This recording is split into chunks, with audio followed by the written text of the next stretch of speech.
Deutschland hat endlich sein eigenes Amazon.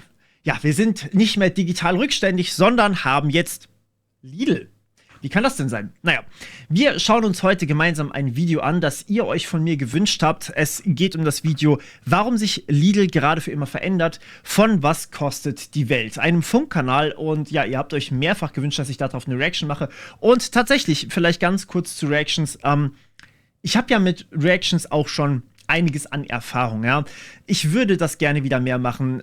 Jetzt tatsächlich fokussiert auf diesem Kanal und mein Ziel ist so, zumindest einmal alle 2 Wochen eine Reaction so im Schnitt, wohlgemerkt, rauszuhauen. Nicht nur auf YouTube-Videos, sondern auch auf TikToks, auf Reels, was auch immer ihr mir schickt. Das heißt, für euch gilt jetzt, wenn ihr zu einem dieser Videos eine technische Perspektive braucht, von einem Privacy-Security-Informatiker, der schon als Hacker gearbeitet hat, das bin ich, einfach unten reinschicken, ja, wenn es ums Darknet geht, wenn es um irgendwelche anderen technischen Sachen geht. Ich werde aber nur auf solche Themen, wo ich mich wirklich auskenne, reagieren und dort dann mein Hintergrundwissen so ein bisschen für euch mitgeben. So, heute geht es um Lidl. Lidl ist ein deutsches Unternehmen, obviously, aber sie werden gerade zu einem Technikkonzern. Und ja, wir schauen da einfach mal ganz kurz rein. Und ja, Deutschland hat einen neuen Tech-Konzern. Egal ob Cybersecurity, Cloud Computing oder künstliche Intelligenz, überall hat das Unternehmen seine Finger im Spiel. Es geht um Lidl. Die Gruppe hinter Deutschlands größtem Discounter wird immer mehr zum Digitalunternehmen und fordert jetzt sogar... Ganz kurz dazu, wir sehen hier schon, was da alles im Hintergrund ist. Also es ist nicht nur Lidl. Lidl ist im Endeffekt ein Bereich von der Schwarzgruppe. Die Schwarzgruppe ist relativ groß. Und dazu gehört noch Kaufland, dazu gehört noch PreZero, Schwarz Digits und Schwarz Produktionen. Aber vor allem gehört dazu ein Cloud-Unternehmen. Das zeige ich euch gleich noch kurz. Ich weiß nicht, ob sie es noch zeigen, aber machen wir gleich. Bei Unternehmen wie Amazon und OpenAI heraus. Kann das gut gehen? In diesem Video zeigen wir euch den wahnsinnigen Aufstieg eines der mächtigsten Handelsimperien der Welt und erklären euch, wie sich der Einzelhändler gerade in 4 Schritten komplett neu erfindet. Los geht's!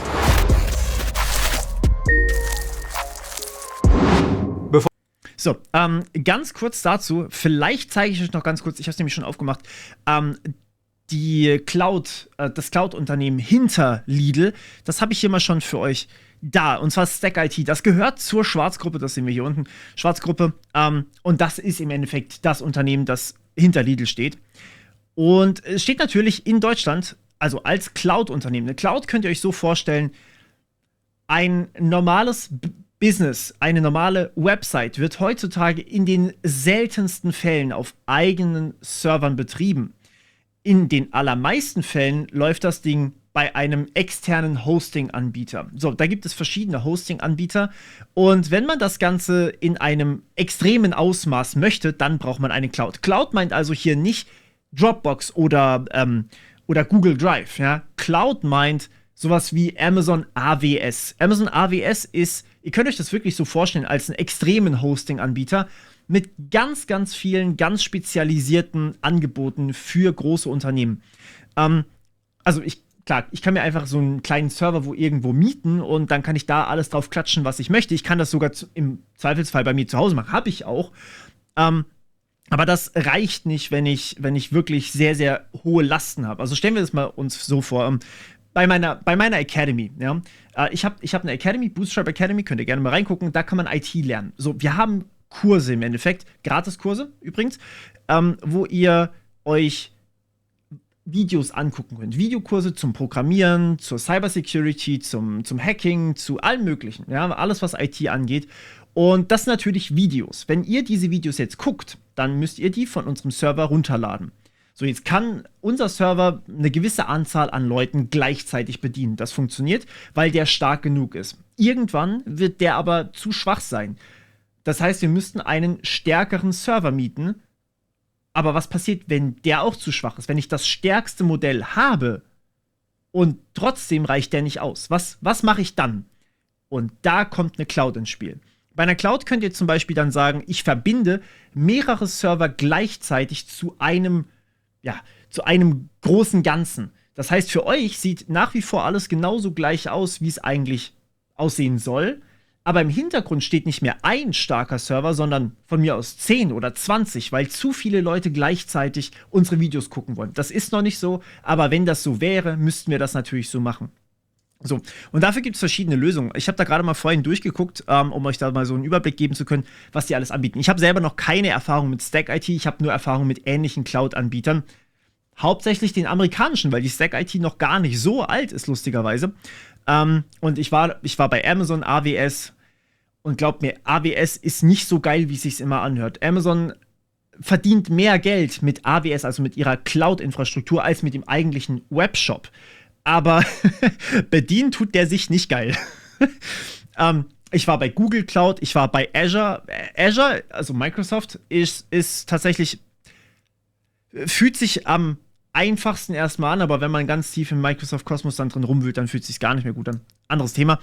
Ich will euch das mal ganz kurz zeigen. Wir haben hier zum Beispiel sowas wie Netzwerk, ja, da habt ihr sowas wie einen Load Balancer drin. Das ist das, was ich gerade gemeint habe. Ihr habt im Hintergrund zum Beispiel 10 Server stehen und irgendwie muss ja jetzt entschieden werden, wenn ich jetzt auf diese Webseite gehe und einen Kurs angucken möchte, wer sieht dann diesen Kurs? Das wird über einen Load Balancer entschieden. Da kann man dann zum Beispiel einstellen, der Erste, der sich einen Kurs anguckt, kommt auf diesen Server, der Zweite kommt auf diesen Server, der Dritte auf den, der Vierte auf den und der Fünfte kommt wieder auf den Ersten, weil ich habe nur 4 Server, zum Beispiel. Das macht ein Load Balancer.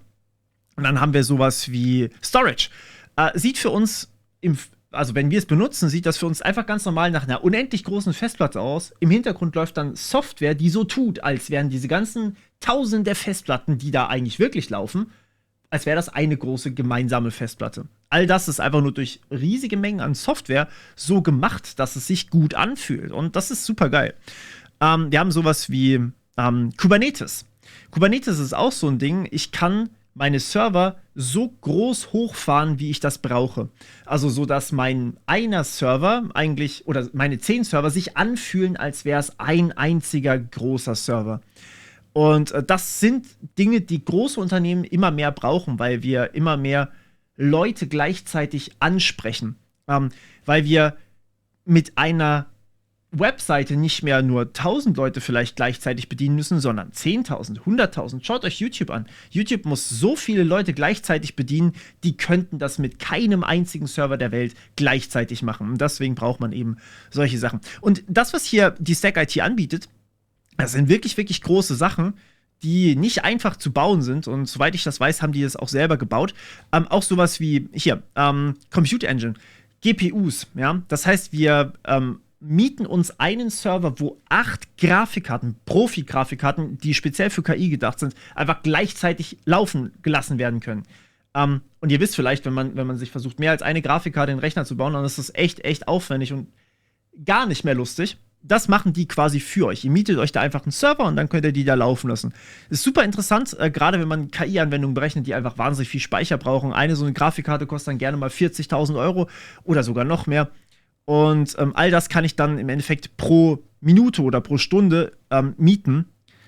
Und jetzt muss ich mal ganz kurz nach der Preistabelle gucken. Die habe ich nämlich nicht auswendig im Kopf. Genau hier, pro Stunde. Also man bezahlt dann wirklich pro Stunde mit einer Grafikkarte. Was haben wir hier? CPU. Ich würde gerne mit 8 Kernen, 16 Kernen, 36 Kerne, also 36 Kerne CPU und 952 Gigabyte RAM. Ja, das ist ein richtiges hartes Teil hier. Memory Optimized Server.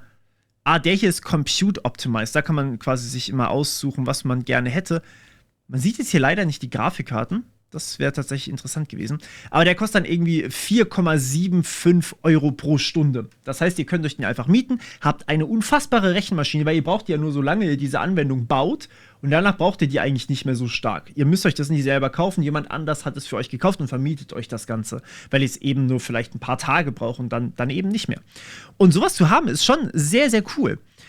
Aber ja, mit Grafikkarten weiß ich nicht genau. Da habe ich jetzt noch nichts gefunden. Geht wohl scheinbar noch ein bisschen höher. Nee, geht nicht höher. Das ist der höchste hier.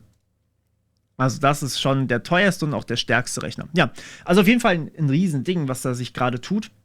Hey, ich muss ganz kurz zwischen reingrätschen. Falls du meinen Newsletter noch nicht kennst, dann solltest du den unbedingt mal ausprobieren. Ich berichte dort einmal in der Woche komplett gratis für dich über die Sachen, die sich in der Technikwelt so abgespielt haben. Das heißt, ihr bekommt einen schön zusammengeschnittenen Newsletter, wo einmal alles drinsteht, komplett for free. Und ja, ihr könnt euch da einfach gerne reinbringen.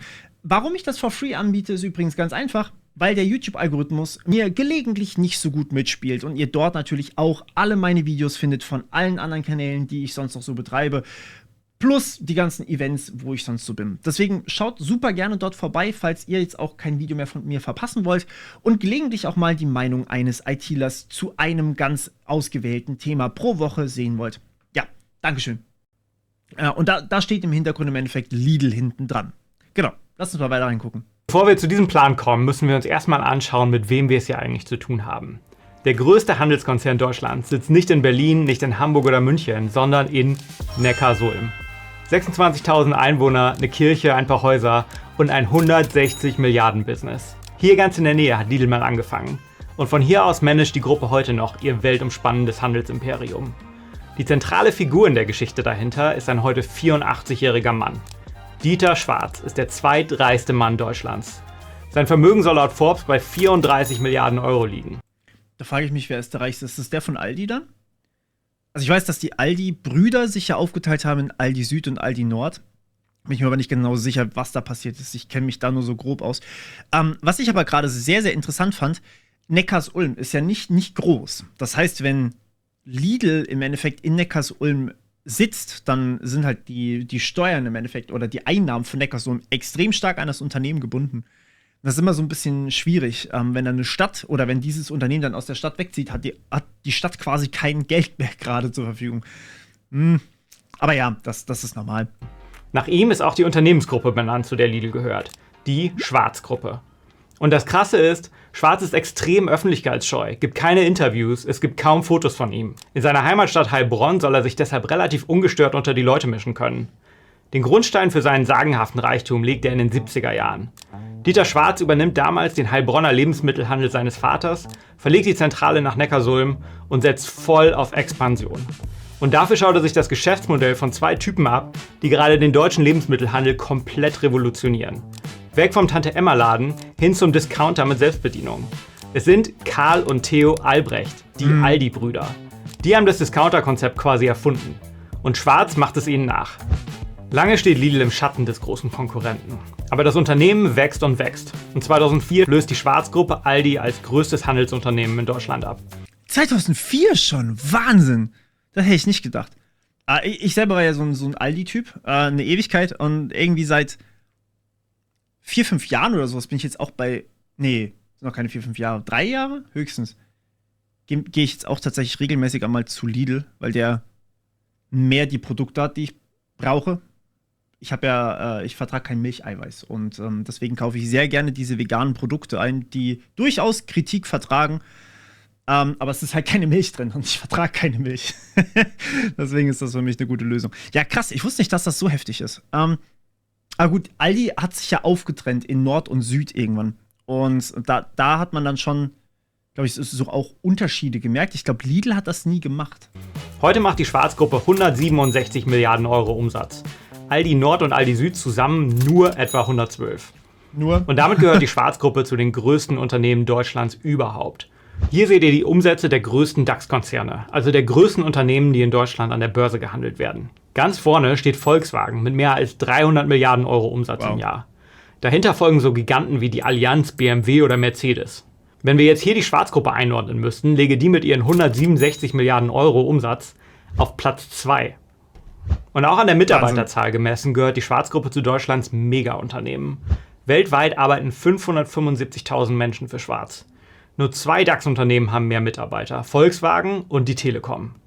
Aber es gibt einen wichtigen Unterschied zu den DAX-Konzernen. Die Schwarz-Gruppe ist nicht an der Börse und damit auch nicht verpflichtet, zum Beispiel Informationen über ihren Gewinn öffentlich zu machen. So schweigsam wie Dieter Schwarz ist das ganze Unternehmen. Über lange Zeit spricht die Schwarz-Gruppe gar nicht mit der Presse. Sie haben mich ins Gesicht gefilmt, das dürfen Sie nicht. Und wenn doch, dann nur, um sich über unliebsame Kritik zu beschweren. So wie 2008 nach einem Skandal über die Überwachung von Mitarbeitern. Wir haben 48.000 Mitarbeiter. Und die 48.000 sind zum größten Teil mit unserem Unternehmen zufrieden. Und dann lasse ich mir von so ein paar Quertreibern hier jetzt nicht die Stimmung kaputt machen. Ja. Das ist Klaus. Da weiß ich tatsächlich noch nicht, was passiert ist. Müsste ich kurz nachgucken. Okay, klein zusammengefasst, es gab wohl Überwachung von Mitarbeitern am Arbeitsplatz unter dem alten Chef, also nicht dem jetzigen. Und das fanden viele oder ein paar Mitarbeiter nicht ganz so toll, weil sie im Endeffekt nichts mehr machen konnten, ohne dass es halt an die Chefetage herangetragen wurde. Aber unter dem neuen soll es wohl alles besser gewesen sein. Aus Gehrig. Spitzname der Killerwal. Er führt im Auftrag von Dieter Schwarz das Unternehmen über Jahrzehnte hinweg mit harter Hand. Und das sehr erfolgreich. Aber von Digitalisierung ist da noch eher wenig die Rede. Man muss nicht immer der Erste sein, weil da läuft uns nichts weg. Gehrig hat selbst mal gesagt, dass er gar keinen Computer hat. Erste Versuche, den Handel zu digitalisieren, werden von ihm schnell wieder abgeräumt. Ja, das ist leider so ein häufiges Ding. Also je nachdem, wer quasi an der Unternehmensspitze sitzt, kann man auch immer wieder sehen, wohin sich das Unternehmen orientiert. Das heißt, wenn wir so einen Menschen haben, der halt selber die Vorteile von Digitalisierung nicht versteht, dann hat das Unternehmen auch gar keinen Bock. Wir hatten vor einer Weile was mit, sag die Branche, wir hatten was mit einem Unternehmen im Bereich Bäckerei. Und dort war nicht so ganz klar, was wirklich so eine Sicherheitsüberprüfung bringt.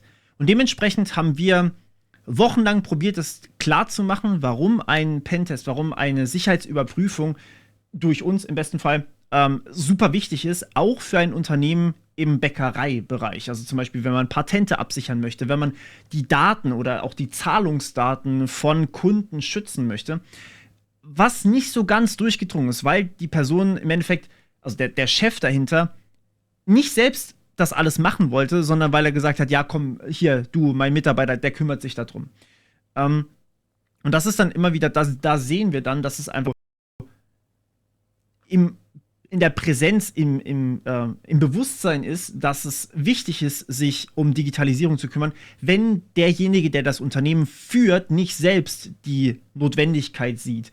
Der bestimmt ja im Endeffekt über alles. Und klar, wenn dann eben die Chefs eher älter sind, dann wird das halt nicht unbedingt was. Es hört sich logisch an, aber im Endeffekt, da sehen wir halt relativ viel, wenn wir da reingucken. Ne? Wenn man sagt, das haben wir schon immer so gemacht, das machen wir weiter so, klar. Aber hinter den Kulissen brodelt schon 2019 ein Machtkampf um die zukünftige Ausrichtung des Unternehmens. Ein Machtkampf, in den sich am Ende sogar der Patriarch Dieter Schwarz einschaltet. Gehrig muss 2021 gehen. Schwarz übernimmt übergangsweise wieder die Führung. Und kurz darauf wird ein neuer Mann an der Spitze der Gruppe installiert. Gerd Schranowski. Und der wird das Unternehmen sehr schnell sehr stark umkrempeln. Bevor wir dazu kommen, müssen wir kurz über das vielleicht komplizierteste Firmengeflecht Deutschlands sprechen. Die Schwarz-Gruppe ist nicht einfach nur ein Konzern. Jetzt, das ist interessant. Okay, also Stiftung, 1, 2, 3, 4, 5, 6, 7, 8. Das ist Wahnsinn. Okay, Stiftungen sind ja, also die G-GmbHs hier sind alle gemeinnützige GmbHs. G-GmbH steht für gemeinnützige GmbH, das heißt, die dürfen an sich erstmal keinen Gewinn machen, sondern müssen immer auf Null rauskommen und alles, was sie zu viel haben, wird quasi gespendet. Dann das Kapital ist. Ach, eine Familienstiftung hat derjenige auch. Okay, ja, ist ja schön. Ist ja ganz, ganz liebenswert.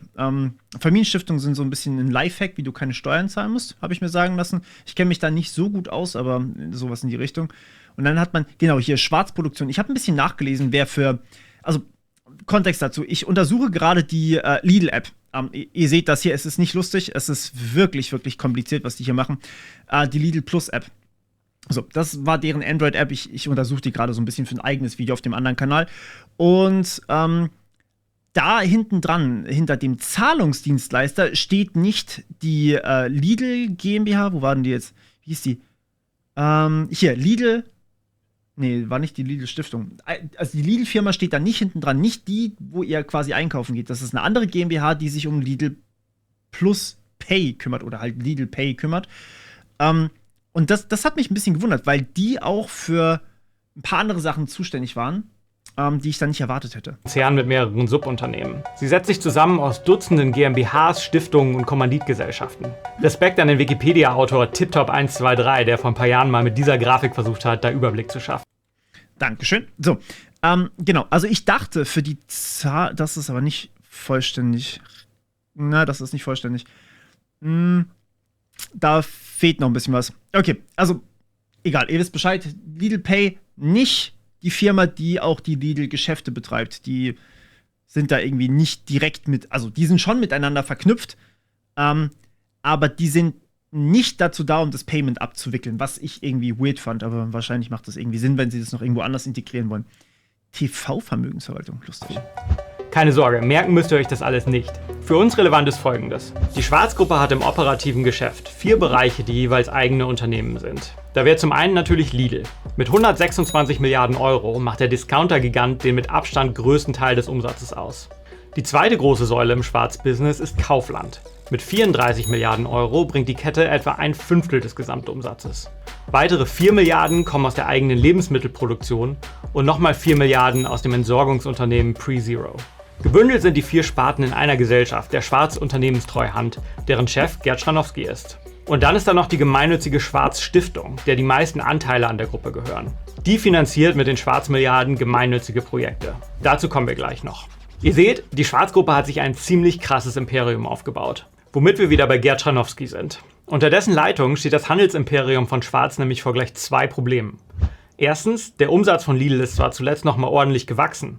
Das lag aber auch an der Inflation. Und die Schwarzgruppe hat angedeutet, dass sie die gestiegenen Kosten nur teilweise abfedern konnte. Der Gewinn ist also wahrscheinlich zurückgegangen. Und zweitens, im Einzelhandel bleibt kaum noch Raum für Wachstum. Der Markt ist extrem hart umkämpft. Und genau das ist vor allem Dieter Schwarz ein Dorn im Auge, denn gerade beim Thema Wachstum hat der noch nie besonders große Kompromisse gemacht. Kaum ein anderer Konzern in Deutschland expandiert so aggressiv wie sein Unternehmen. Und Schranowski handelt. Im September 2023 eröffnet er eine neue Sparte im Schwarzen Imperium. Und zwar eine, die für den Konzern noch verdammt wichtig werden könnte. Ihr Name? Schwarz Digits. Sie soll all die Projekte unter einem Dach vereinen, die Schranowski angeschoben hat. Die Vision ist klar. Die Schwarzgruppe soll in Zukunft nicht mehr nur ein Einzelhändler sein, sondern ein echter Tech-Gigant made in Germany werden. Und dafür trommelt Schranowski seine besten Männer zusammen. Also wirklich nur Männer. An der Diversity können sie bei Schwarz noch ein bisschen arbeiten. Und der erste Schritt auf dieser Mission klingt für den Konzern eigentlich ziemlich logisch. Die Digitalisierung des Handels. Ja. Um diesen Plan zu verstehen, machen wir nochmal einen Schritt zurück. Und zwar zum 14. September 2020. Die große So, vielleicht ganz kurz da noch eingehakt. Ich weiß nicht, wer von euch diese Lidl-App benutzt. Das ist ja nicht. Also, ihr könnt euch das wirklich so vorstellen, sie versuchen da drin alles Mögliche zu machen, um euch an den Laden erstmal zu binden. Also, ich untersuche die gerade, wie gesagt. Aber die eigentliche Funktionalität ist doch recht begrenzt. Ihr müsst immer noch hingehen, ihr müsst immer noch alles selber machen. Ihr könnt mit dieser Lidl-App bezahlen, ihr könnt Coupons einlösen.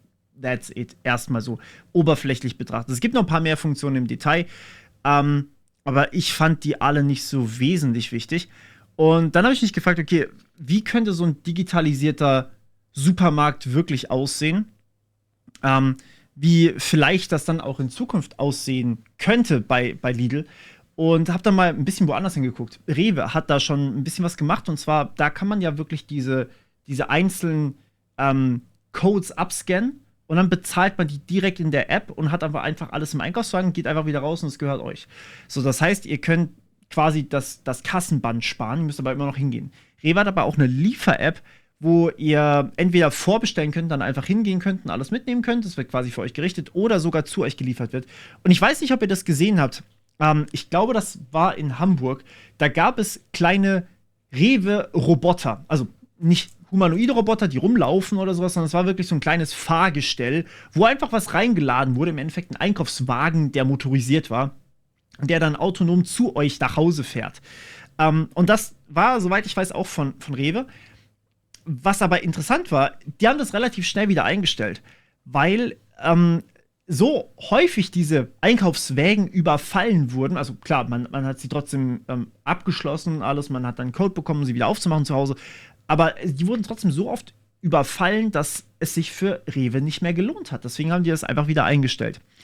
Und das fand ich sehr, sehr spannend, weil das bedeutet, dass man immer irgendwie ein abgeschlossenes Gefährt, das auch wirklich robust ist, zu euch nach Hause fahren lassen muss, um euch die Einkäufe nach Hause zu bringen, wirklich. Also im Endeffekt die Post, ja, also zumindest aktuell noch, oder halt einen Fahrer. Und auch da gab es ja schon Möglichkeiten, um den Einzelhandel so ein bisschen in diese Richtung zu bringen. Es gab solche Online-Bestelldinger, habe ich auch mal ausprobiert. Sind nicht gut, macht das nicht. Aber ja, also, ne, damit ihr mal so den Zusammenhang kennt. Einzelhandel ist wirklich nicht so einfach zu digitalisieren. Aber es gibt und das war meine beste Erfahrung mit einem Einzelhandel tatsächlich, es gibt in der Schweiz, und ich weiß nicht, ich glaube in Deutschland mittlerweile auch, einzelne Filialen, wo ihr einfach rein könnt. In der Schweiz, das war nach einem Konzert, wo wir dort waren, musste man so einen QR-Code scannen, musste man sich kurz registrieren und ein Zahlungsmittel, PayPal zum Beispiel, musste man hinterlegen. Dann konnte man reingehen in den Laden, der war komplett kameraüberwacht. Und man scannt dann wirklich mit dem Handy die Sachen und kann dann einfach wieder rausgehen. Da gibt es keine Kasse, da gibt es gar nichts. Ihr könnt da einfach reinlaufen und dann eben Sachen wieder mit rausnehmen. Und ihr bezahlt direkt mit der Zahlungsart, die ihr hinterlegt habt. Das heißt, ihr braucht nicht mal einen Mitarbeiter, außer halt zum Auffüllen. Und im Zweifelsfall kann man das ja dann auch automatisch bestücken. So, das weiß ich nicht, das können die wahrscheinlich noch nicht, aber die Idee ist zumindest, dass man niemanden mehr vor Ort haben muss. Wie die mit Diebstahl umgehen, weiß ich nicht so genau. Wenn da zum Beispiel eine vermummte Person geht, könnte vielleicht die Tür könnte vielleicht die Tür einfach nicht aufgehen. Aber das war so die krasseste Erfahrung, die ich gemacht habe. Ihr könnt mir gerne mal eure noch in die Kommentare schreiben. Aber ja, Digitalisierung, Einzelhandel, nicht ganz so einfach, glaube ich. Die Offensive der Schwarzgruppe liegt größtenteils noch in der Zukunft. Aber in Neckarsulm wird zu diesem Zeitpunkt eine wichtige Weichenstellung vorgenommen, um den Konzern fit für die Zukunft zu machen. Sie heißt Lidl Plus. Mit dem Treueprogramm per App will Lidl seine Kunden an sich binden und mehr über ihr Kaufverhalten lernen. Okay, Kundentreueprogramme sind damals nicht gerade eine Weltneuheit. Payback ist da schon 20 Jahre alt. Das Verrückte ist, im Discounter-Geschäft gab es das bisher nicht. Und die App schlägt voll ein. In Deutschland war Lidl Plus zuletzt auf Platz 2 der beliebtesten Shopping-Apps auf dem iPhone. Direkt hinter Temu, vor Shein, Kleinanzeigen oder Amazon. Lidl pusht die App zum Beispiel mit besseren Angebotspreisen und personalisierter Werbung. Warum Lidl hier so viel erfolgreicher ist als andere Händler, das habe ich Eva Stüber vom Institut für Handelsforschung gefragt. Und die sagt, es kommt darauf an, das Angebot immer wieder an die Bedürfnisse der Kunden anzupassen. Und das tut Lidl. Ja. Das Ding ist, ich glaube, sie investieren auch tatsächlich mehr Geld in Lidl Plus, als sie darüber einnehmen in dem Sinne. Und bezahlen so halt quasi dafür, dass sie eure Daten benutzen dürfen, um den Einzelhandel zu dominieren, beziehungsweise einfach Verhaltensanalyse zu machen. Was ich sehr, sehr interessant finde. Das heißt, dadurch lernt man erst, was wirklich sich gut verkauft und dadurch wird das gespeichert. Auf der anderen Seite, grundsätzlich weiß man ja auch ohne so eine App, welches Einkaufsverhalten man hat, indem man einfach die Absätze, also wie viele Produkte man wirklich von A und B verkauft, beziehungsweise was im Laden zurückbleibt, wenn man einfach das analysiert. Das heißt, es ist ein Aspekt. Ich bin mir nicht ganz sicher, welche Daten sie da verknüpft haben, beziehungsweise welche sie alle abfragen. Vielleicht hilft das auch nochmal dabei. Zum Beispiel, indem es seine E-Auto-Ladesäulen vor den Filialen in die App integriert. Thema E-Mobilität ist beispielsweise ein relativ neues Thema für den Einzelhandel. Wieso sollte man das mit einer gesonderten Infrastruktur lösen? Wieso integriert man das nicht an dieser Stelle? Die Kunden können jetzt also direkt über die App eine freie Ladesäule finden, den Ladevorgang starten und stoppen und am Ende damit bezahlen. Das gibt den Kunden einen weiteren Grund, die App herunterzuladen. In diesem Jahr geht die Schwarzgruppe aber noch einen Schritt weiter. 400 Mitarbeiter sollen aus der Digitalsparte Schwarz Digits zurück zu Lidl wechseln und dort den Einzelhandel digitalisieren. Das gesamte Handelsgeschäft soll stärker zwischen stationärer und digitaler Welt integriert werden. Das Ganze nennt sich Omnichannel. Und warum das so wichtig ist, hat uns Eva Stüber erklärt. Im digitalen Zeitalter sind wir es gewohnt, dass es eine hohe Transparenz gibt, dass wir schnell agieren können, dass es letztendlich bequem ist. Die Erwartungshaltung der Kunden und Kundinnen ist, das per Klick auf ihrem Handy im besten Fall zu tun. Das heißt, die Daten, die Produkte müssen digitalisiert vorliegen. Das ist richtig soweit. Das Problem ist, ich glaube, gerade im Einzelhandel ist es immer noch so ein Ding, wo viele sagen, ey, nee, ich will doch lieber in den Laden gehen, will es selber alles entscheiden, was ich da mir hole, weil man sich das Gemüse zum Beispiel angucken kann, weil ich mir aussuchen kann, welches Produkt ich nehme und nicht irgendwie ein zerquetschtes bekomme oder sowas. Aber wo ich hier absolut recht gebe, ist, dass man dadurch zum Beispiel dann mehr Daten auf einer App sammeln kann und dann vielleicht Rückschlüsse darauf ziehen kann, dass es zum Beispiel Saison gibt oder dass manche, vielleicht wenn ich die User-Daten dann noch dazu nehme, also quasi, Abfrage, was ist deine Art und Weise, wie du, oder was du isst, ja? Bist du Veganer zum Beispiel, bist du Vegetarier, dann kann man so ein bisschen die Statistik angucken und sagen, hey, okay, wir haben überdurchschnittlich viele Veganer bei uns, weil unsere veganen Produkte offenbar gut funktionieren. Oder man sagt dann, ey, die veganen Produkte werden auch von Leuten gekauft, die eigentlich normalerweise Fleisch essen, also viele Flexitarier oder sowas. Könnte ich mir vorstellen, dass das interessant. Ja, da kann man gut Data Science mitmachen, glaube ich. Vor allem, wenn man so viele User dann auch hat, dass man so eine riesige App hat. Aber dazu ist das User-Interface von der Lidl Plus App echt nicht so gut. Macht dann zum Beispiel möglich, online zu sehen, ob ein Produkt im Laden um die Ecke verfügbar ist. Oder Sachen per Click and Collect direkt in die Filiale zu bestellen. Ach so. Okay. Dass Lidl den Handel digitalisiert, ist ja noch recht naheliegend. So richtig aufregend wird's aber erst im nächsten Schritt. Denn da geht die Gruppe weit über ihr eigentliches Stammbusiness hinaus und investiert in eine Digitaltechnologie, die so wichtig ist wie nie zuvor. Die Cybersicherheit. Deutschland zittert vor Hackern. DAX-Unternehmen, Politiker, Startups, Krankenhäuser. Niemand ist sicher. Naja, also TeamViewer ist kein Startup mehr. TeamViewer ist ein riesiges Ding mittlerweile. Aber ich gebe ihm recht, viele haben mittlerweile ein Bewusstsein für Cybersecurity, vor allem im politischen Kontext, weil wir eben da auch sehr, sehr viel Manipulation, Deepfakes und so weiter und eben auch Hackerangriffe hatten. Und vor allem, glaube ich, auch mittlerweile auf kritische Infrastruktur. Also TeamViewer ist ja hier nur ein Beispiel. Sowas wie Krankenhäuser, sowas wie, also Florida hatte zum Beispiel mal einen richtig schlimmen Fall. Da wurde die Wasserversorgung gehackt von irgendwo in Florida. Ich weiß nicht genau, wo das war. Und die Konzentration von einem Mineralstoff wurde so weit angehoben, dass es von ist gut auf ist kritisch, beziehungsweise sogar ist tödlich eigentlich hätte kommen können. Der Hacker hatte da volle Kontrolle drüber. Und die haben das im Monitoring, also quasi da, wo es überwacht wird, gerade noch festgestellt, dass das Grundwasser oder die Wasserversorgung nicht vergiftet wird. Das ist schon beängstigend, muss ich sagen. Und klar, dass man da dann eine richtige Cybersecurity haben möchte, das ist wichtig. Bei Lidl ist tatsächlich dadurch, dass sie halt einfach einen IT-Dienstleister jetzt in ihrer Gruppe drin haben, auch natürlich Cybersecurity ein Riesenthema geworden, weil sie natürlich auch immer mehr in diesen digitalen Raum reinpushen. Und dann, wenn man da drin ist, muss man ja auch seine Infrastruktur absichern. Ja? Man kann nicht einfach da drin sein und plötzlich sagen, ah gut, Hacker, völlig egal. So, die Kunden sind ja dann auch darauf angewiesen. Nicht nur wir als Kunden, die dort einkaufen, sondern auch Businesskunden, die sich quasi in die Infrastruktur von Lidl einmieten, was sie als Cloud-Dienstleister dann noch irgendwie sind. Auch das muss abgesichert werden, sonst sind die ganz schnell wieder weg. Vor Cyberangriffen. Jedes dritte Unternehmen war in den vergangenen 2 Jahren Ziel eines Cyberangriffs. Kommt ein bisschen, die Statistik ist schwierig. Jedes dritte Unternehmen war Ziel eines Cyberangriffs. Es kommt darauf an, wie ihr Cyberangriff definiert. Wenn man Phishing als Cyberangriff definiert, dann war ungefähr 95% von jedem Unternehmen Ziel eines Cyberangriffs. Die Frage ist dann eher, wie viel war erfolgreich? Also jedes dritte Erfolg ist auch schwierig zu definieren. Aber also ich krieg jeden Tag mindestens so 30 Phishing-Mails, kann man sagen, die alle darauf aus sind, meinen YouTube-Account zum Beispiel zu übernehmen oder bei mir ins System reinzukommen. Das ist völlig normal, weil ich eine offene E-Mail-Adresse habe, die jeder anschreiben kann. Ihr übrigens auch, wenn ihr irgendwelche Fragen an mich habt. Ihr benutzt das auch regelmäßig. Dazu ist die da. Da kommt aber natürlich dann auch jeder her und sagt, hey, die steht ja im Impressum bei dem Dude. Lass mal Phishing hinschreiben, vielleicht reagiert er drauf. Und sowas kann man auch als Cyberangriff definieren. Das ist immer so, also solche Umfragen sind schwierig. Bitte nehmt die mit einem Grain of Salt. Und Lidl, die sind als Lebensmittelhandel Teil der sogenannten kritischen Infrastruktur und damit besonders gefährdet. Denn ein Hackerangriff auf Lidl könnte die Versorgung der Deutschen mit Lebensmitteln gefährden. Die Genese ist, dass das Unternehmen festgestellt hat, dass es nicht gut geschützt war. So wie sehr, sehr viele deutsche Unternehmen. Also wie die allermeisten deutschen Unternehmen sogar. Gerade im Bereich Kritis, also Kritis ist quasi kritische Infrastruktur, könnt ihr euch so vorstellen. Und darunter, wie gesagt, zählt ja auch Lidl.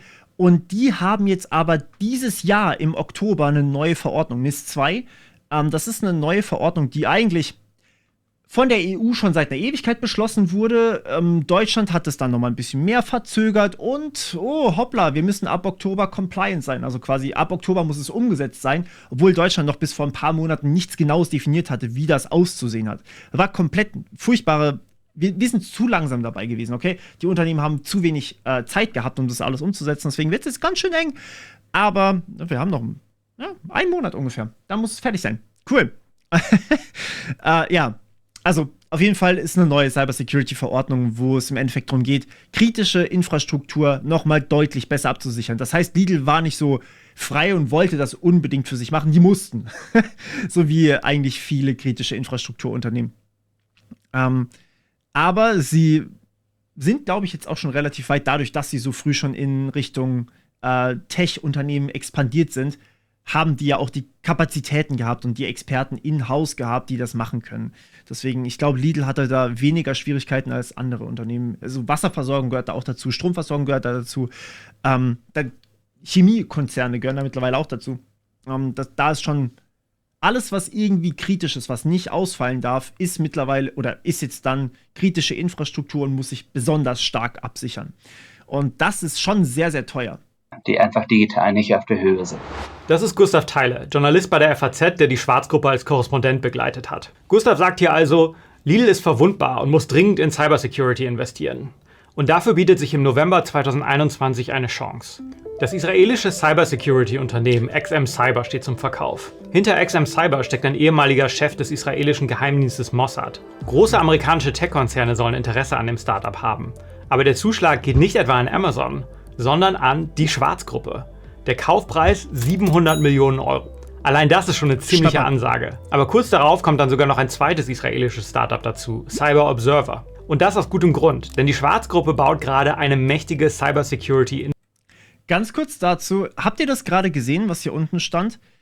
Quelle, Adobe Stock KI generiert. Man konnte es gerade ganz kurz sehen. Ich gehe nochmal kurz hier zurück, sorry. Observer. Und das aus gutem Grund, denn die Schwarzgruppe baut gerade eine mächtige Cybersecurity-Infrastruktur. Dieses Bild ist also KI generiert und das sieht man hier, das ist nicht sauber. Und trotzdem ist es bei Adobe Stock. Es hat nicht wirklich was mit dem Video zu tun. Ganz kurz ranten, sorry. Das Bild ist an sich, das kann jeder, der sich ein bisschen mit solchen KI-Tools auskennt, kann das selber bauen, während das hier, Adobe Stock verkauft diese Bilder. Das heißt, Funk hat dafür Geld bezahlt. Einfach Geld bezahlt für dieses Bild, obwohl sie es eigentlich hätten selber generieren können. Ich weiß nicht, ich finde das ein bisschen sad, muss ich sagen. Ich glaube, ich sollte anfangen, KI-generierte Bilder auf Adobe Stock zu verkaufen. Was soll denn das? Naja. Struktur auf. Wie genau die aussieht, habe ich Gustav gefragt. Der durfte sich als einer von wenigen Journalisten das Cyberzentrum einmal anschauen. Das war auch ganz dezidiert versteckt. Niemand sollte wissen, dass es das gibt und wo das ist. Und dann drückt er auf so einen Knopf, da ist eine Milchglasscheibe und auf einmal sieht man ein Team von 5 bis 10 Leuten, die auf einen riesigen Bildschirm schauen, Weltkarten überall, es blinkt in der Mitte eine große Zahl. Klingt ein bisschen wie Science Fiction. Das ist aber auch ein bisschen, also, ne, das muss man so nicht machen, das ist halt einfach nur Veranschaulichung. Cybersecurity, wenn man es ganz nüchtern betrachtet, sieht sehr häufig einfach schwarz auf oder schwarzer Hintergrund und weißer Text oder grüner Text oder was auch immer ihr wollt. Das ist, also, ne, eine Sekunde. So zum Beispiel aus. Das ist jetzt nicht wirklich was Kompliziertes, das ist halt einfach die PowerShell bzw. ein Terminal in Windows. Und so arbeitet man relativ viel. Da bekommt man dann die ganzen Informationen. Dieses ganze Geblinke und dieses ganze Visuelle, das kommt eigentlich immer daher, dass man so viele Informationen irgendwann sammelt über die ganzen Unternehmen, dass man halt das Ganze gerne visualisieren möchte. Ich möchte wissen, welche da kommen wir wieder zu der Cloud übrigens zurück. Welcher Server, also zum Beispiel der in Frankfurt, weil da der D6 steht, das ist so ein zentraler Internetknoten. Welcher Server ist gerade noch online? Ist der in Frankfurt online? Ist der, oder hat der gerade irgendwelche Ausfälle? Ist da vielleicht ein Teil ausgefallen? Ist der in Finnland noch online? Ist der vielleicht in Amerika noch online oder wo ganz anders? Und deswegen hat man so eine Weltkarte, wo man häufig so ein Blinken hat. Das ist jetzt nichts Dramatisches, weil man einfach sich das so relativ anschaulich visualisieren kann. Wenn man da so ein ständig aktualisierendes Dashboard hat und dann blinkt das irgendwann rot, dann weiß man, aha, da muss ich reingucken. Und da geht dann aber irgendjemand anders hin und sagt, hey, ich gucke das bei mir auf der Maschine. Und dann sieht man einfach nur wieder andere Interfaces, beziehungsweise manchmal auch einfach dieses Schwarz auf Grün oder andersrum Grün auf Schwarz. Das ist einfach nur eine Übersichtskarte, wenn man so möchte. Das kennt man eigentlich aus vielen Bereichen. Und war vielleicht auch ein cleverer PR-Move. Dass es Schwarz aber im Cyberbusiness ernst meint, zeigt der nächste Schritt des Unternehmens. Denn mittlerweile nutzt es die IT-Sicherheit nicht nur selbst, sondern verkauft sie auch an andere Unternehmen. Und das nicht an irgendwen, sondern ans Who is Who der deutschen Wirtschaft. Mittlerweile gehören sogar große deutsche Unternehmen wie SAP oder die Commerzbank zu den Kunden von XM Cyber. Und damit auch der Schwarzgruppe. Erst die Anwendung im eigenen Haus, dann der Verkauf an andere. Mit der gleichen Taktik verfährt die Schwarzgruppe dann auch in einem zweiten Mega-Business, in das sie einsteigt. Und glaubt mir, dabei geht es um richtig viel Geld. Und Schwarz fordert gleich mal die größten Tech-Konzerne der Welt heraus. Es geht um die Cloud. Heute läuft nichts mehr. Ganz kurz dazu, es macht auch absolut Sinn, sowas nach extern outzusourcen, also zu verkaufen. Das heißt aber, also ich meine, das ist ja komplett logisch, ne? Wenn ich ein Softwareprodukt baue, das wirklich, wirklich gut ist, zum Beispiel Cybersecurity-Lösung, dann kann ich das für meine Infrastruktur anwenden. Wenn ich das aber genug quasi allgemeingültig gebaut habe, dann muss ich das nicht nur auf meine Infrastruktur aufbauen, sondern kann das einfach jedem anderen auch verkaufen. Weil es funktioniert dann einfach auf einem Server von SAP, auf einem Server von Commerzbank, egal auf welchem Server. Und die Idee ist ja relativ simpel. Die Software zu kopieren und woanders nochmal auszuführen, das kostet mich überhaupt nichts. Die Entwicklung ist das, was mich richtig viel kostet. Klar, manchmal muss man es auch ein bisschen anpassen, dass es dann auch wirklich dort drauf läuft. Aber grundgenommen, die Entwicklung ist der Löwenanteil. Die Entwicklung ist das, was wirklich das Teure daran ist.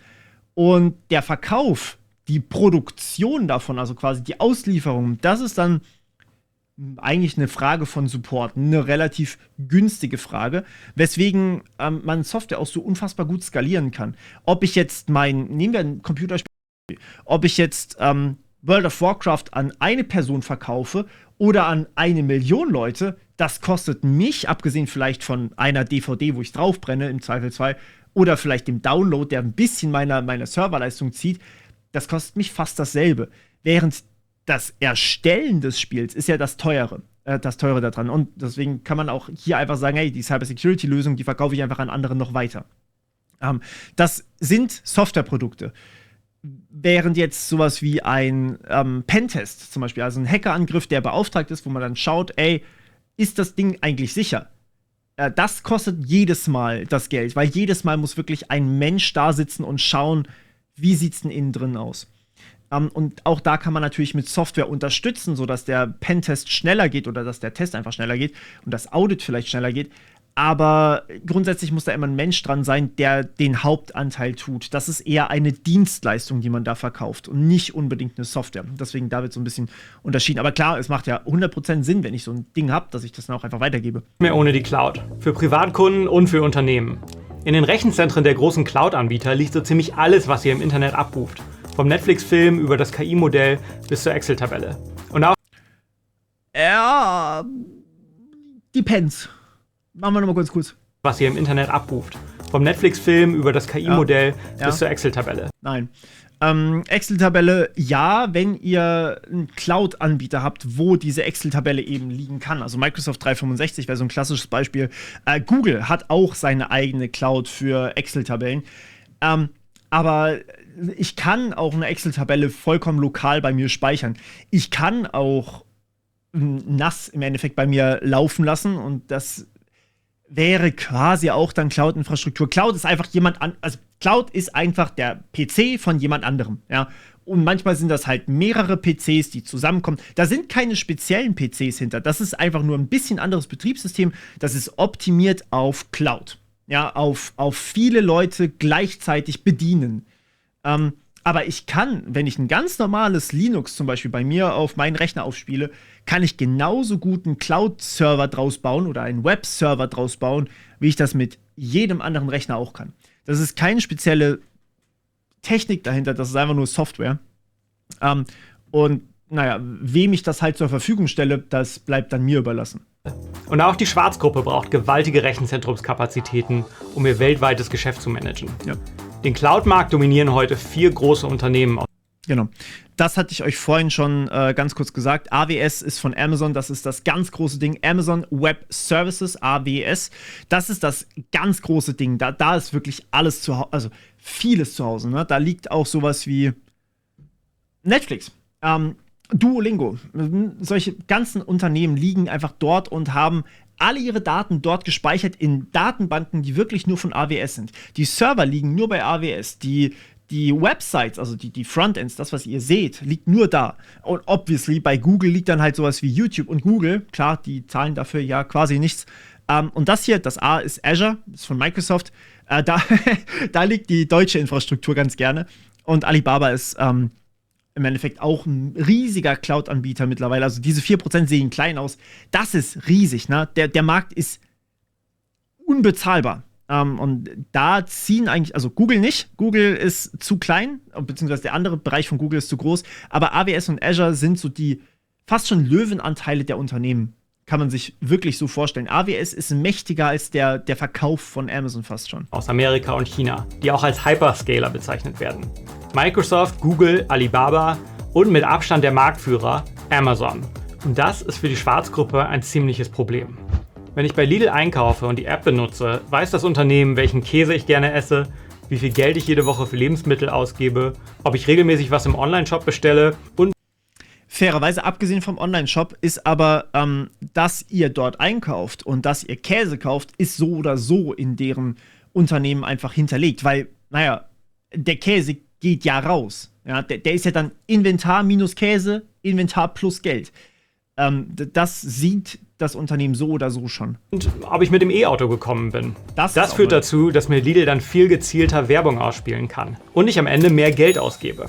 Damit die Kunden dazu bereit sind, muss Lidl sicherstellen können, dass die Daten auch sicher sind. Das kann es aber nicht, zumindest wenn die Daten bei Amazon und Co. liegen. There were even some hyperscalers, I do not mention names, who were not even able to tell us where our data is stored, where our data is processed and who has access. Habt ihr gerade gesehen? Da war das Stack-IT-Logo, was ich euch vorhin gezeigt hatte, oder am Anfang des Videos. Das mit dem, wo die Daten liegen, das ist aber auch übrigens so ein Thema von Cloud an sich, von solchen Hyperscalern oder von einfach großen Cloud-Unternehmen, weil die einfach Serverzentren in Deutschland haben, in Finnland haben, in der Schweiz haben, überall verteilt. Und die sind so direkt miteinander vernetzt, dass wenn der eine, also sagen wir einfach mal, der Server, der in Frankfurt steht, ist zu ausgelastet. Liegt zum Beispiel bei Google. Ja? Dann springt direkt ein anderer Google-Server ein, der halt verfügbar ist, der möglichst nahe dran ist. Aber wenn halt der nächste Server in der Schweiz liegt oder in Finnland liegt, dann springt halt der in Finnland ein. Einfach nur, damit das Ding nicht ausfällt. Und man weiß nicht genau, wo der liegt, damit das nicht ausfällt. Ne? Weil einfach der nächste, der noch frei ist, gestartet wird. Das heißt, die haben einfach sehr viele Server und da, wo gerade Kapazität ist, da wird reingegrätscht.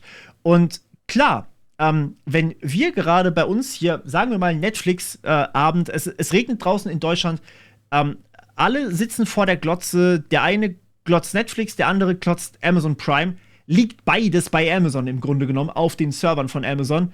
Naja, was passiert wohl in Deutschland mit den deutschen Servern? Die sind ultra ausgelastet.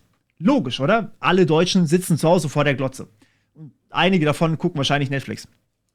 Und ich weiß gar nicht, wo Disney Plus liegt. Müsste ich nachgucken.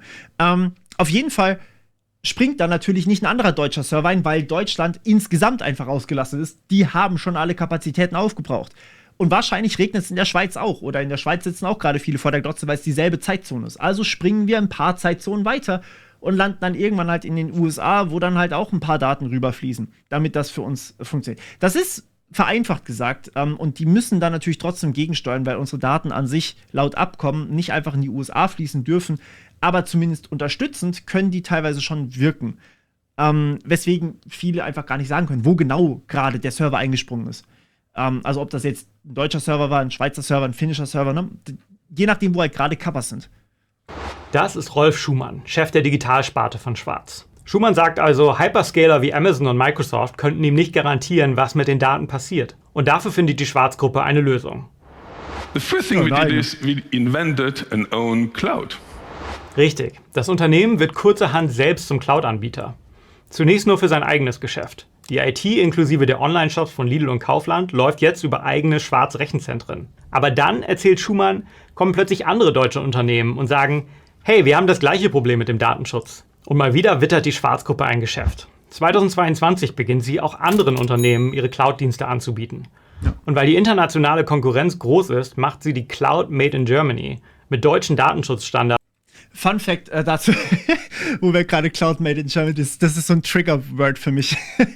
Die Telekom hatte irgendwann mal geplant, eine eigene Cloud zu bauen. Ich glaube, das war sogar eine große EU-Initiative, die Gaia. Ich muss ganz kurz nachgucken für euch. Genau, das war nämlich gar nicht so einfach bei denen. Ich habe gerade mal bei denen auf der Webseite geguckt, aber hier gibt es buchstäblich keine Möglichkeit, dass man irgendwas mit der Cloud macht. Und ich habe seit Jahren nur Bruchstücke von dem Unternehmen oder von dem Ganzen hier gehört. Es soll eine Non-Profit sein innerhalb von der EU. Es soll alles Open Source sein, alles schön nach belgischem Recht und was weiß ich was alles. Und da gab es so viele Unternehmen, die irgendwie dran beteiligt waren. Hier, D6, Deutsche Telekom, BMW, SAP, Siemens, Fraunhofer. Aber es ist irgendwie noch nicht so richtig was passiert. Es ist super, super langsam, was mich irgendwie fasziniert. Also ich weiß nicht, was genau mit dem Projekt los ist. Es passiert immer ein bisschen was. Hier steht auch wirklich, wird seitdem kontinuierlich weiterentwickelt. Aber es ist immer noch nicht da. Also, keine Ahnung, was da passiert. Aber es ist eine Non-Profit und ich könnte mir vorstellen, dass das halt so ein bisschen der Problempunkt ist, dass sie halt einfach kein Geld machen dürfen. Aber ja, Gaia ist da so zumindest ein Ansatz gewesen, wie man das machen möchte. Und dann haben wir natürlich noch andere Anbieter, die auch in der EU liegen, aber die halt einfach teilweise die Dienstleistung nicht automatisiert zur Verfügung stellen, sondern halt sagen, hey, ihr müsst das halt schon noch selber machen, ne? Also Hetzner zum Beispiel ist da auch auf jeden Fall in der EU und wir haben auch noch andere Anbieter, die innerhalb der EU liegen. Aber teilweise schon ein bisschen schwierig, das dann auch so groß zu skalieren, dass große Unternehmensinfrastrukturen wie Lidl zum Beispiel draufpassen würden. Zu ihrem Verkaufsargument. Unsere hochmodernen Rechenzentren stehen ausschließlich in Deutschland und Österreich. Die Schwarzgruppe beschreitet im Cloud-Business einen ähnlichen Weg wie Amazon. Die brauchten auch anfangs bloß eine Cloud-Lösung für ihr eigenes Handelsgeschäft und fingen dann an, externe Kunden zu versorgen. Ja. Heute ist die Cloud-Sparte Amazon Web Services der größte Player im Markt. Das gesamte Digitalgeschäft von Schwarz wächst schnell und liegt jetzt schon bei knapp 2 Milliarden Euro Umsatz im Jahr. Das ist zwar im Vergleich zu den 160 Milliarden aus dem Handel immer noch winzig, aber trotzdem kann die Cloud für Schwarz schnell sehr lukrativ werden. Vor allem, weil sie halt in der EU steht, ne? Also extrem, also ich habe da ja auch schon ein Video drüber gemacht, wie quasi KI die Globalisierung ein bisschen zurückfährt, ja. Könnt ihr euch gerne angucken, da ist das alles sehr viel ausführlicher, aber was im Endeffekt die Essenz ist, dass die viele Länder, viele Unternehmen immer wieder ganz gerne ihre Sachen zurück ins eigene Land holen, weil sie anderen Ländern teilweise einfach nicht mehr vertrauen. Viele Unternehmen in Europa oder in der EU vor allem haben ein bisschen Angst davor, was passieren kann, wenn sie die Daten einfach woanders lagern. Nicht unbedingt wegen dem Schutz eurer Daten, sondern einfach wegen dem Schutz von Unternehmensdaten. Das heißt, wenn ich jetzt meine gesamte Patentinfrastruktur, das alles, was ich als Wissen aufgebaut habe, woanders lagere und dann plötzlich dieses Unternehmen kommt und sagt, und wir nehmen jetzt deine Daten für das Training von unserer KI, so wie Dropbox das zum Beispiel gemacht hat, dann ist das echt unangenehm. Dropbox hat, also meine ganzen Videos und alles lag ja alles bei Dropbox. Die hatten so einen unendlichen Plan, wo man einfach alles hochladen konnte. Und dann haben sie irgendwann einfach angekündigt, erstens, der Plan, den gibt es bald nicht mehr. Und zweitens, wir benutzen jetzt alle deine Daten, um unsere KI zu trainieren. Und das fand ich gar nicht geil. Vor allem, weil ich ja die Daten nicht schnell genug wieder löschen kann, dass die das halt nicht machen. Klar, man kann Widerspruch einlegen und trotzdem muss man immer ein Auge drauf haben. Und was sie halt hinter unserem Rücken machen, davor haben viele Unternehmen eben gerade in der EU Angst. Weswegen sie am liebsten alles wieder zurück nach Europa bringen, weil wir halt schon sehr, sehr gute Datenschutzrichtlinien haben. Und man dann nicht einfach sich Sachen von anderen holen kann und dann einfach benutzen kann für das, was man eben gerade machen möchte. Denn die Margen im Einzelhandel sind verdammt klein, der Wettbewerb ist hart. Das gilt auf Amazon genauso wie in der Lidl-Filiale. Amazon macht zum Beispiel nur 17% seines Umsatzes mit Cloud-Diensten, aber 62% seines Profits. Die Profitmarge liegt dabei 37%. Von jedem Euro, den Amazon mit der Cloud einnimmt, kann es also 37 Cent behalten. Im Lebensmittelhandel sind die Margen hingegen meist einstellig. Es bleiben weniger als 10 Cent von jedem Euro übrig. Mit Cloud-Diensten kann man also eine Menge Geld verdienen. Allerdings ist auch hier die Konkurrenz stark. Und am Ende ist die Frage, ob Schwarz mit seinem Datenschutzargument beim deutschen Mittelstand ankommen kann. Und ob die Kunden der Schwarzgruppe wirklich mehr über den Weg trauen als Amazon und Co. Okay, die Schwarz... Das große Ding ist, glaube ich, dass die Unternehmen gar nicht mehr unbedingt der Schwarzgruppe über den Weg trauen müssen, sondern dass sie einfach rechtlich dazu verpflichtet sind, sich um Datenschutz zu kümmern. Und immer mehr Abmahnungen auch reingeflattert kommen von europäischen Gerichten bezüglich Datenschutz. Das heißt, einem mittelständischen Unternehmen in Deutschland ist wahrscheinlich relativ egal, ob jetzt eure Daten geklaut werden erstmal. Aber wenn das dann halt so 50.000, 100.000, 1 Million kostet oder gar noch mehr, dann tut das weh. Und wenn ich im Endeffekt einfach zur Schwarzgruppe gehen kann und sagen kann, hey, ich bin jetzt bei euch Kunde, dann spare ich mir diese 100.000 und zahle vielleicht 1.000 Euro im Jahr mehr, dass die Server halt in Deutschland stehen. Ich glaube, das nehmen viele sehr, sehr gerne in Kauf. Das heißt, das ist wahrscheinlich eher ein Argument von, wie wahrscheinlich ist es, dass ich dadurch eine Klage abweisen kann. Die Schwarzgruppe hat also eine eigene Cloud und eine eigene Sicherheitslösung. Aber damit ist nicht Schluss. Mit dem nächsten Schritt greift sie nach dem Hype-Thema überhaupt. KI. Es ist die vielleicht größte Wette in der Wandlung von Schwarz zum Digitalkonzern. Die künstliche Intelligenz. Macht aber auch Sinn also künstliche Intelligenz in Anführungsstrichen, ne? Aber erstmal Machine Learning zu betreiben, macht ja für die Schwarzgruppe an sich auch im Einzelhandel ultra viel Sinn. Hat er ja vorhin schon gesagt, wenn wir quasi analysieren können, dass der Benutzer dieser App, also dieses Benutzerkonto, kauft sich regelmäßig Käse, dann kriegt er halt Werbung für Käse. So ist bei dir im Angebot, also nehmen wir einfach mal an, wir gehen in denselben Supermarkt. Ihr seid Ultra-Käseesser, weil ihr Käse gerne esst und ich vertrage kein Milcheiweiß und kaufe deswegen vegane Produkte. Ja? Das heißt, ich krieg vielleicht Werbung, bei uns ist gerade der vegane Käse im Angebot. Der schmeckt nicht so gut, aber hey, du verträgst ihn. Und bei euch kommt als Werbung, hey, der Käse ist im Angebot und ich krieg eine andere Werbung wie ihr. Also, es gibt diese Prospekte für Einzelhandel, die sind super beliebt gewesen. Wenn ich jetzt dafür Werbung bekomme, dass das gerade beim Lidl im Angebot ist, dann gehe ich da vielleicht hin und ihr kriegt was anderes und geht dann auch zur selben Filiale. Das sprich, die Angebote locken uns und wir kriegen Werbung eben dafür und gehen dann halt vielleicht nicht mehr in einen anderen Supermarkt. Wodurch man, glaube ich, insgesamt den Markt natürlich noch mal mehr dominieren kann, vor allem mehr Kundenbindung hat, weil man eben diese Daten von den Kunden hat und dann auch behält. Ich glaube, da kann man sehr, sehr viel machen, gerade mit Machine Learning. Hat nicht viel mit künstlicher Intelligenz zu tun, wie wir sie klassischerweise kennen, aber es ist eigentlich genau dasselbe Verfahren. Ich trainiere ein Machine Learning Modell und versuche dann eben passende Werbung zu schalten. Das ist ähnlich wie ein YouTube-Algorithmus. Der trainiert auf dem, was ihr guckt gerne und schaltet euch dann im Endeffekt passende Empfehlungen. Ja, und KI, so wie wir sie oder so wie wir sie aktuell gerade irgendwie wahrnehmen, ist halt ein Large Language Model, was halt Text ausspuckt. Bin ich ehrlich, in den Markt würde ich gerade nicht gehen, aber ich glaube, sie tun es trotzdem, soweit ich das weiß. Aber ja. Es ist der 30. November 2022. Oh, sorry. Jetzt. Das kalifornische Startup OpenAI bringt seinen Chatbot ChatGPT auf den Markt. Plötzlich bricht ein Riesenhype um künstliche Intelligenz aus. ChatGPT. ChatGPT. ChatGPT. ChatGPT, dude. Und Deutschland fragt sich, warum mal wieder eine Zukunftstechnologie von US-Unternehmen beherrscht wird. Eine Hoffnung gibt's dann aber doch. Aleph Alpha, ein kleines Startup aus Heidelberg, arbeitet an seinem eigenen KI-Sprachmodell und wird zum deutschen Hoffnungsträger. Das vermarkten sie vor allem an europäische Unternehmen. Ganz ähnlich wie Schwarz mit seiner Cloud verspricht Aleph Alpha besseren Datenschutz und mehr Transparenz als bei amerikanischen Unternehmen. Aber um mit den Tech-Giganten mithalten zu können, braucht Aleph Alpha Geld. Sehr viel Geld. Und wer hat davon mehr als genug? Richtig, die Schwarzgruppe. Die steigt als Investor bei Aleph Alpha ein. Im November 2003. Vielleicht ganz kurz, Ich mag die Debatte Datenschutz und KI nicht unbedingt.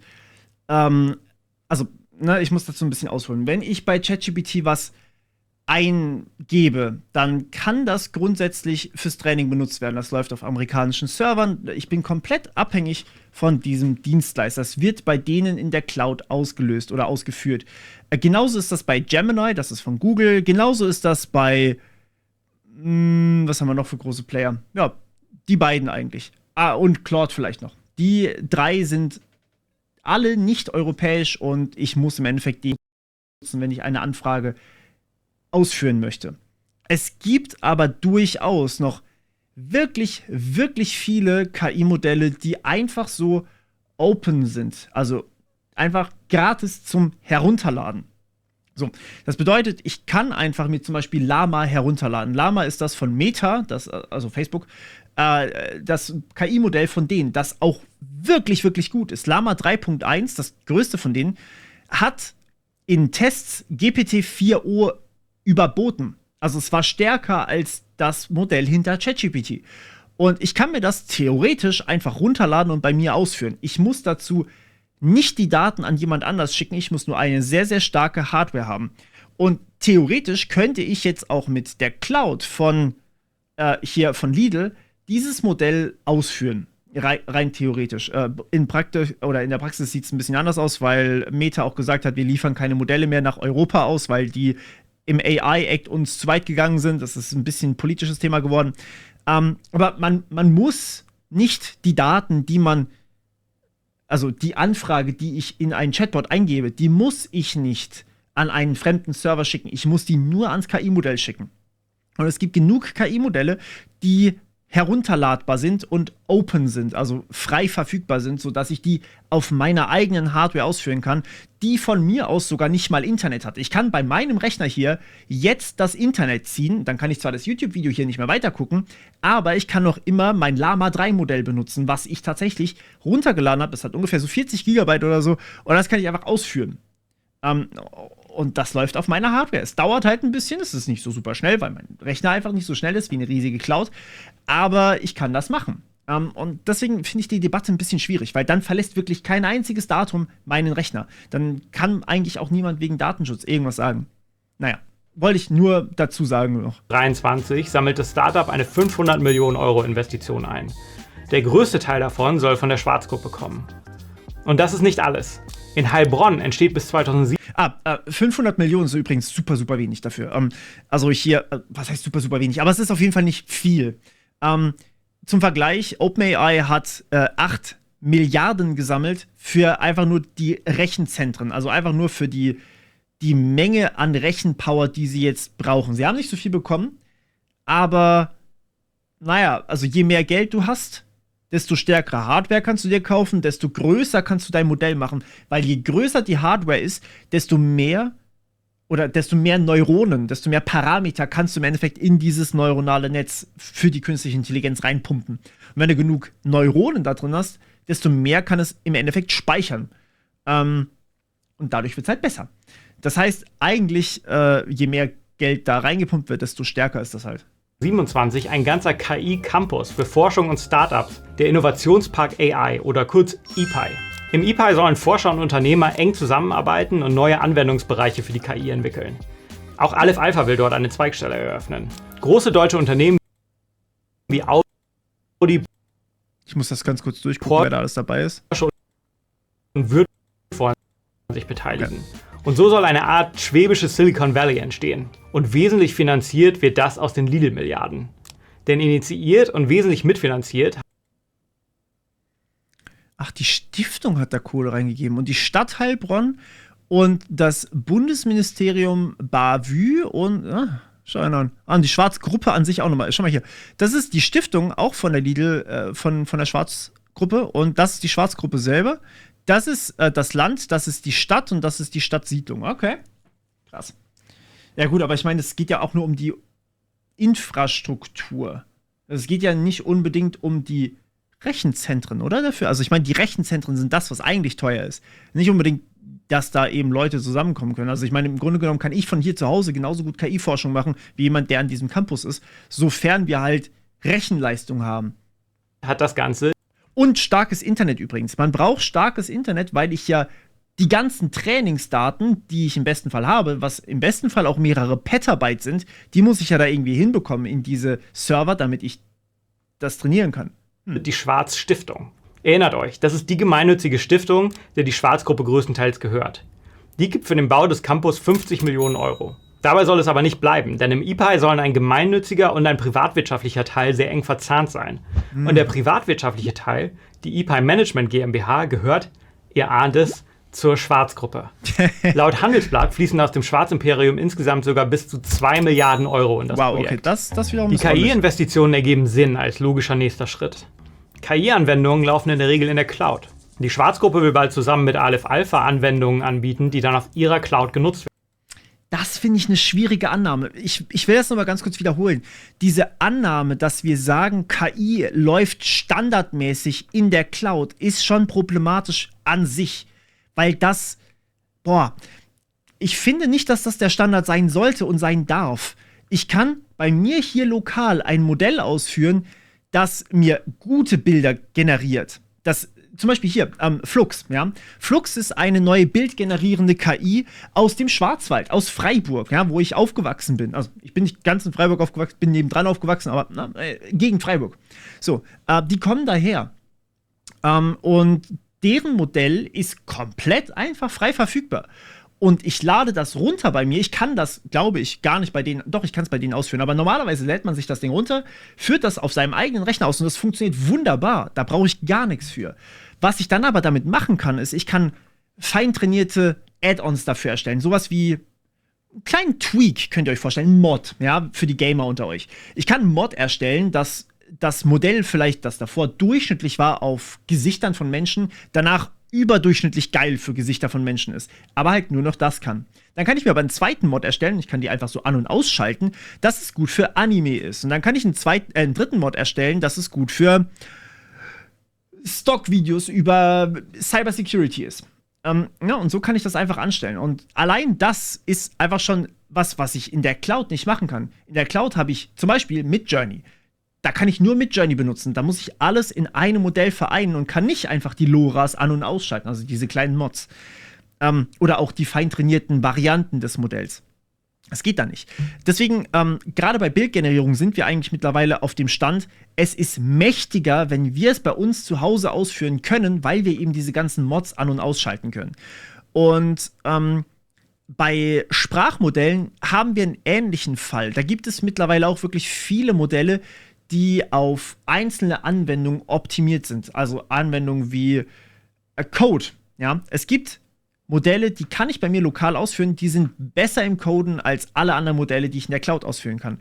Und genau so habe ich eigentlich schon seit Anfang an gesagt, ist es logischerweise am stärksten. Klar, wenn die Modelle alle in der Cloud laufen, dann ist es noch bequemer, aber das gibt es an sich nicht. Ich habe das noch nirgends gefunden, dass ich wirklich jedes Modell einfach in dieser Cloud benutzen kann. Das wäre übrigens eine Marktlücke für die Schwarzgruppe, falls da jemand zuhört. Einfach feintrainierte Llama-Modelle, die genauso nur Python-Code schreiben oder nur das schreiben, dann habe ich gar keinen Sinn mehr oder gar keinen Grund mehr zu meckern. Aber ihr versteht, was ich sagen möchte. Die Modelle auf unserem PC auszuführen, ist an sich nicht die schlechtere Option. Das ist an sich eine sehr, sehr gute Option, wenn wir das, dazu müssen wir auch überhaupt keinen Server haben und dazu müssen wir auch keine extra Kosten bezahlen. Und der Standard sollte nicht sein, dass das Ding in der Cloud läuft. Das ist nicht unbedingt der Standard. Das wird nur gerade so vermarktet. Werden können. Schwarz kann dann alles auf einer Hand anbieten. Cloud, Cybersicherheit und KI. Aber auch bei der KI ist Wettbewerb hart und noch völlig offen, wie damit am Ende Geld verdient wird. Aleph Alpha hat zuletzt eher negative Schlagzeilen produziert. Wichtige Manager haben das Unternehmen verlassen. Es gibt Zweifel daran, ob die deutsche KI qualitativ mit ChatGPT mithalten kann.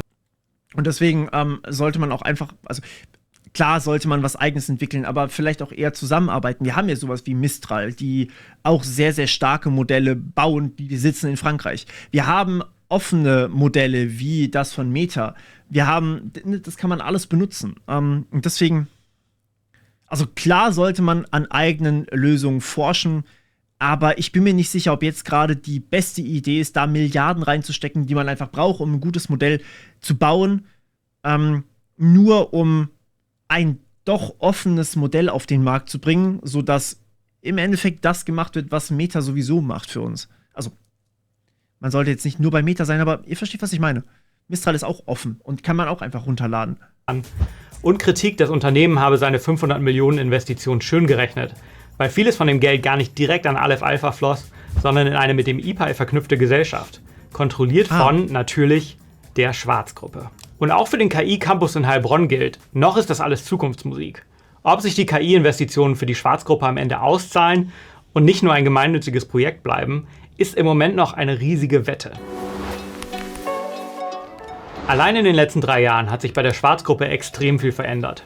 Die Gruppe wird vom etwas altbackenen Einzelhändler immer mehr zum digitalen Player. Sie bietet eine eigene Cloud mit Rechenzentren in Deutschland an, eine eigene Cybersicherheitslösung und ist der vielleicht wichtigste deutsche Investor in der künstlichen Intelligenz. Und gleichzeitig wird der Einzelhandel selbst immer digitaler. Die Schwarzgruppe hat den Vorteil, dass sie mit relativ geringem Risiko damit experimentieren kann, ihre Dienste auch anderen anzubieten. Das hat Gerd Schranowski mal gut auf den Punkt gebracht.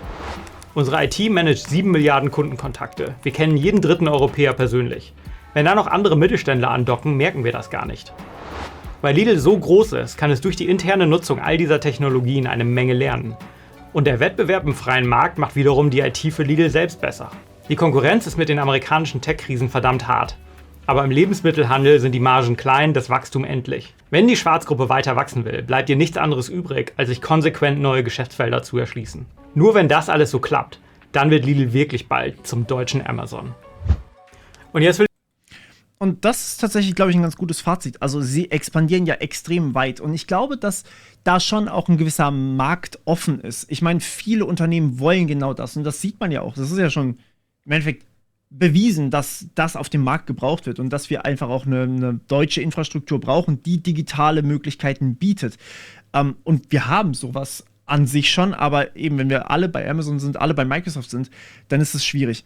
Jetzt ist, glaube ich, aber immer noch so die große Preisfrage, die Unternehmen, also gerade wenn ich mir jetzt mal so die Unternehmen ins Gedächtnis rufe, die ich kenne, die sind nicht nur bei Microsoft in der Cloud mit ihren Servern oder ihren Websites, wo die ganzen Kundendaten liegen, die sind vor allem in der Cloud wegen den Business-Lösungen, die haben. Die haben sowas wie Teams, also im Endeffekt ein Team-Chat, wo man permanent einen Videocall machen kann, wo man einfach auf Abruf bereitsteht, wo man einfach da sein kann und einfach direkt anrufen kann. Microsoft hat Microsoft 365 oder Office 365, wo man PowerPoint und all diese anderen Dinge wie Word, wie Excel und so weiter drin hat. Das liegt da auch alles in diesem Microsoft-Abo dabei. Und deswegen sind sehr viele Unternehmen im Microsoft-Kosmos und gehen dann einfach zu Azure in die Cloud, wo sie ihre ganzen IT-Dienstleistungen drin haben, weil da immer mehr drin steckt. Und dazu kommt ja bei Microsoft jetzt auch gerade noch dieses KI-Thema und bei Amazon, bei Google natürlich auch, dass ich im Endeffekt wenn ich onboardet werde in diesen Microsoft-Kosmos, dann kann ich ganz einfach sagen, hey, ich brauche oder eine KI sagt dann, der Mitarbeiter braucht diese Trainingsprozesse, der wird da und da eingelernt und dann kommt man direkt noch in die Pipeline rein für was weiß ich was alles und dann wird direkt die Rechte richtig gemacht und alles drum und dran. All diese Automatisierung, die muss natürlich Lidl erstmal nachliefern und ich glaube, das ist für viele Unternehmen eher der Grund, warum sie bei Microsoft oder bei Amazon sind, vor allem bei Microsoft sind, weil die das alles schon implementiert haben, also gebaut haben. Deswegen, ich glaube, die Schwarzgruppe hat auf jeden Fall einen wichtigen Markt, gerade weil sie eben in der EU sind, wo sie diese Datenschutzsachen drin haben. Aber ich glaube, da muss natürlich auch noch sehr, sehr viel passieren, dass das wirklich sich dagegen behaupten kann, gerade feature-wise. Ja. Will ich von euch wissen. Glaubt ihr, dass die Schwarzgruppe zu einem Tech-Unternehmen werden kann? Schreibt uns in die Kommentare. Wenn ihr euch für mehr spannende Geschichten aus der Lebensmittelbranche interessiert, schaut euch doch mal dieses Video an. Ja, ich würde sagen, genau das ist eigentlich das, was ich euch auch fragen würde. Was glaubt ihr eigentlich? Was könnte mit der Schwarzgruppe passieren? Ich glaube, wenn sie sich auf den Einzelhandel wirklich konzentrieren und ihr Business da ausbauen, da lässt sich auf jeden Fall noch viel machen. Gerade so Sachen wie, weiß nicht, 24/7 einkaufen, ohne dass jemand da sein muss.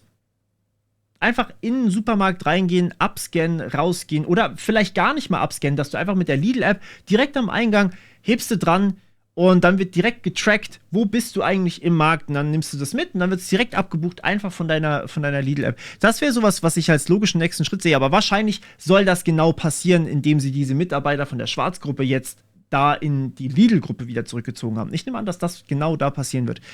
Ich glaube, das ist auf jeden Fall spannend. Und von dort dann natürlich weiter in die Cloud zu gehen, gerade mit so Sachen wie Machine Learning, KI vielleicht dann auch. Ich glaube, Aleph Alpha ist dann nicht unbedingt die stärkste Hoffnung, die man da haben kann, weil eben sehr, sehr viel in diesem Chatbot-Bereich schon passiert ist. Aber sowas wie Machine Learning für ganz spezielle Fachgebiete, also wirklich so Custom-Lösungen, die Datenanalyse zu machen. Ich glaube, da ist auf jeden Fall auch noch Potenzial. Dementsprechend, ich danke, dass ihr dabei wart. Ich bin sehr gespannt, was ihr dazu sagt. Und vor allem, noch mal ganz kurz hier der Aufruf, schaut euch auf jeden Fall auch meine anderen Kanäle an, beziehungsweise schickt mich hier unten rein das, was ihr braucht und wo ihr vielleicht auch eine Reaction drauf haben wollt. Und wenn ihr vielleicht meine anderen Sachen noch nicht kennt, dann schaut euch gerne auch meinen Newsletter an. Dort berichte ich einmal in der Woche so ein Roundup was in der Woche alles im Technikbereich, im IT-Bereich passiert ist. Da könnt ihr euch auf jeden Fall kostenlos übrigens natürlich eintragen. Das kann ich euch sehr empfehlen. Blende ich wahrscheinlich auch nochmal früher im Video irgendwo ein. Und in dem Sinne, macht's gut, bis zum nächsten Mal. Tschüssi.